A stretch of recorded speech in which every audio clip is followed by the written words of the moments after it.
近期，东盟国家将密集举办3场重要的国际多边会议，打头阵的就是在柬埔寨金边举行的东亚合作领导人系列会议。国务院总理李克强已经于8号晚间抵达金边，他将出席第25次中国东盟10+1领导人会议、第25次东盟与中日韩10+3领导人会议和第17届东亚峰会，并对柬埔寨进行正式访问。9号，柬埔寨首相洪森在和平大厦为李克强举行隆重欢迎仪式。两国总理登上检阅台，军乐队高奏中柬两国国歌。李克强在洪森陪同下检阅了仪仗队。当天下午，李克强分别向柬独立纪念碑和西哈努克太皇雕像献花圈。在当天下午与柬埔寨首相洪森举行会谈中，李克强表示，中柬传统友谊深厚，拥有高度政治互信，各领域务实合作成果丰硕。中方一向主张大小国家一律平等，支持柬方走符合本国国情的发展道路，支持柬在国际和地区舞台发挥更加重要的作用，推动中柬全面战略合作伙伴关系持续健康发展。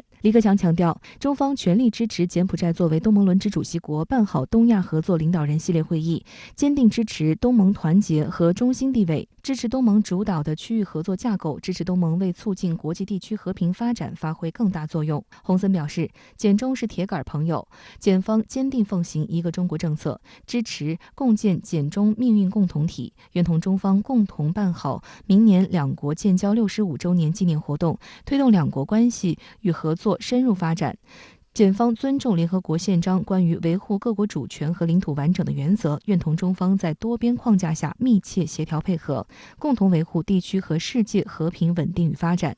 会谈后，两国总理共同见证10多项双边合作文件的签署，出席金边至西哈努克港高速公路通车暨配套民生工程项目移交仪式。中柬双方还将发表联合公报。李克强与洪森9号共同主持正式通车仪式的金边西港高速公路备受外界关注。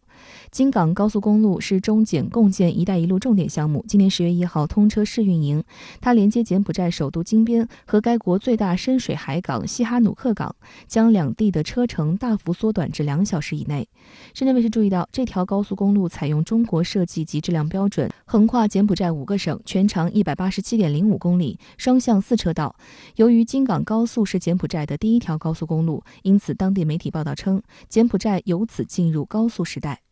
深圳卫视就京港高速采访了柬中关系发展学会会长谢莫尼勒。他介绍，在柬埔寨政府的规划中，西港的地位类似于深圳，既是经济特区，也是旅游胜地。在京港高速开通前，如果自驾往返两地，经常需要耗费约8小时。为避免拥堵，通常是凌晨3、4点从金边出发，中午才能抵达西港，现在只需要不到2小时，这对经济的拉动作用是巨大的。一带一路的差不多这个10年了，明年是这个10年了。为了这个柬埔寨的老百姓的他们这个生活也提高了，所以现在就说到这个一带一路，这个我们这个柬埔寨老百姓很开心的，很高兴的，所以柬埔寨人听到这个中国，觉得这个中国都是帮到我们，是我们这个好朋友。就说那个真的朋友一直都帮到那个柬埔寨的。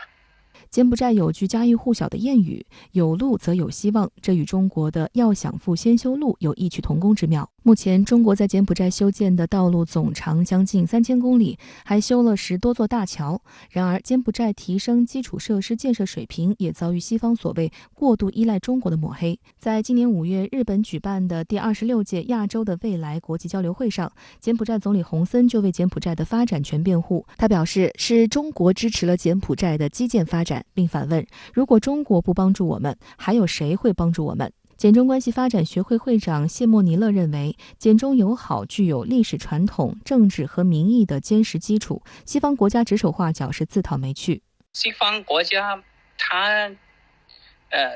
因为他们都这样的，因为他们也没有希望哪个国家发展的，特别是那个中国，他看到中国这个发展起来，可能他的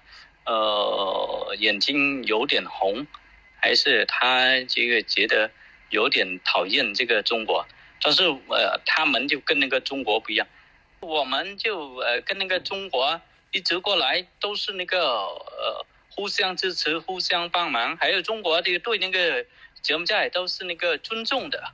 就是那个理解的。这种政治上的互信是加强经济合作最重要的一个保障。我们看到，实际上在双方的这些核心利益和重大问题上，双方都给了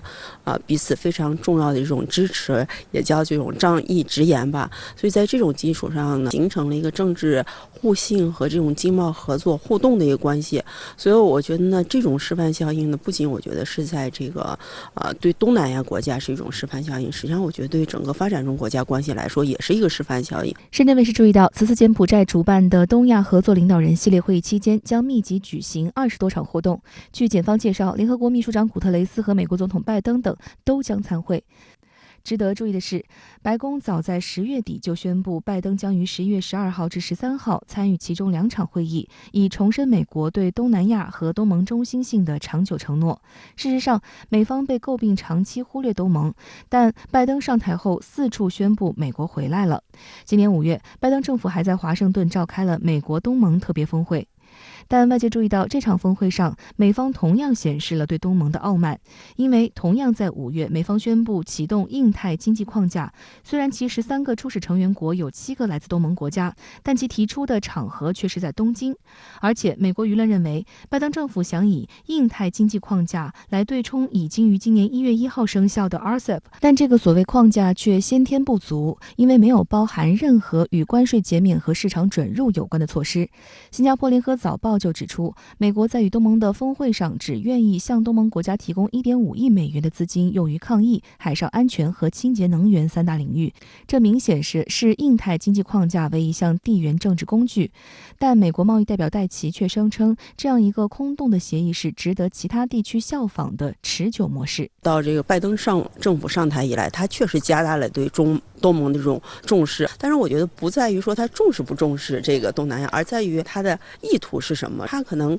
本身还是要把东南亚作为他构建整个印太战略的一个重要一环。而中国已经连续13年是东盟最大贸易伙伴。2020年开始，东盟也是中国最大的贸易伙伴。仅在今年举行的第19届中国东盟博览会和中国东盟商务与投资峰会上，双方签署的项目金额就超过4000亿元人民币。这再次见证中国和东盟日趋紧密的经贸往来和日益广阔的合作前景。尤其今年以来，我觉得多种因素这种